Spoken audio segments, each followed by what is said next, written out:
पथराव का खेल, कानून का फंदा और सख्त सजा। संभल की घटना ने एक बार फिर से इस सवाल को हवा दी है।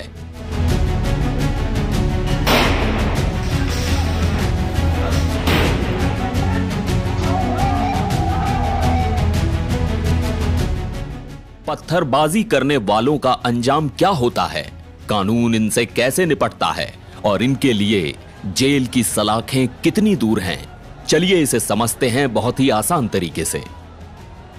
संभल की घटना पर नजर डालें।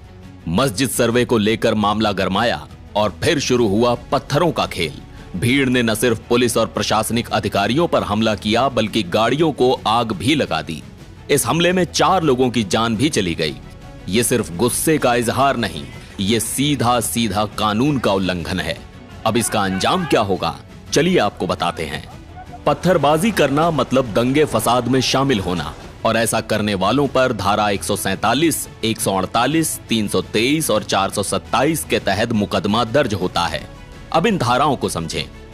धारा 147 मतलब दंगा करने का जुर्म। धारा 148 जब आप हथियार या ऐसे औजार लेकर आएं जो किसी को चोट पहुंचा सकें। धारा 427 मतलब सरकारी या प्राइवेट संपत्ति को नुकसान पहुंचाना। धारा 323 यानी किसी को चोट पहुंचाना। अब संभल केस में इन सब धाराओं के अलावा धारा 152 भी लगेगी, क्योंकि पुलिस और प्रशासन के काम में बाधा डाली गई। यानी सरकारी कर्मचारी अपना काम कर रहे हैं और आपने पत्थर फेंककर उन्हें रोक दिया। यह धारा सीधे सीधे 3 साल की सजा का रास्ता दिखाती है। अब जरा बड़े गेम की बात करें। अगर मामला ज्यादा बड़ा है, देश की सुरक्षा से जुड़ा है या हिंसा को फैलाने का इरादा है, तो यूएपीए और एनएसए जैसे कानून लागू हो सकते हैं।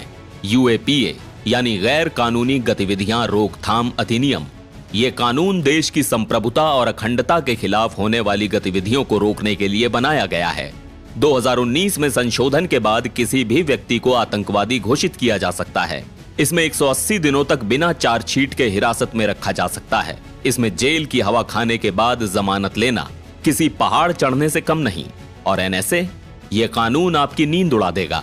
इस कानून का उपयोग राष्ट्रीय सुरक्षा और सार्वजनिक व्यवस्था बनाए रखने के लिए किया जाता है। इसमें पुलिस बिना वारंट के गिरफ्तार कर सकती है और आरोपी को 12 महीने तक बिना मुकदमे के हिरासत में रखा जा सकता है। संभल के केस में प्रशासन ने साफ किया है कि पत्थरबाजों ने न सिर्फ सरकारी संपत्ति को नुकसान पहुंचाया बल्कि हिंसा को बढ़ावा भी दिया। यही वजह है कि यूएपीए और एनएसए जैसी धाराएं लगाई जा सकती हैं। अब सबसे बड़ा सवाल है, पत्थरबाजी के खेल का अंजाम क्या, चलिए समझते हैं।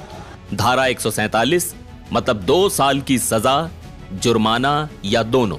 धारा 152 3 साल तक की सजा। धारा 323 1 साल की सजा। धारा 427 2 साल की सजा। और अगर यूएपीए और एनएसए लग गया तो फिर जेल से बाहर आने के रास्ते में कांटे ही कांटे हैं। पत्थरबाजी करना गुस्से का इजहार नहीं, ये सीधे सीधे कानून के गले में हाथ डालने जैसा है।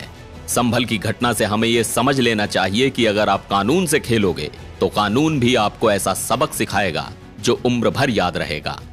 तो ये थी पत्थरबाजी, कानून और सजा पर एक पूरी कहानी। अगर वीडियो पसंद आया हो तो लाइक और सब्सक्राइब करना मत भूलिए। और हाँ, कमेंट में बताइए क्या ऐसी सजाएं और कड़ी होनी चाहिए।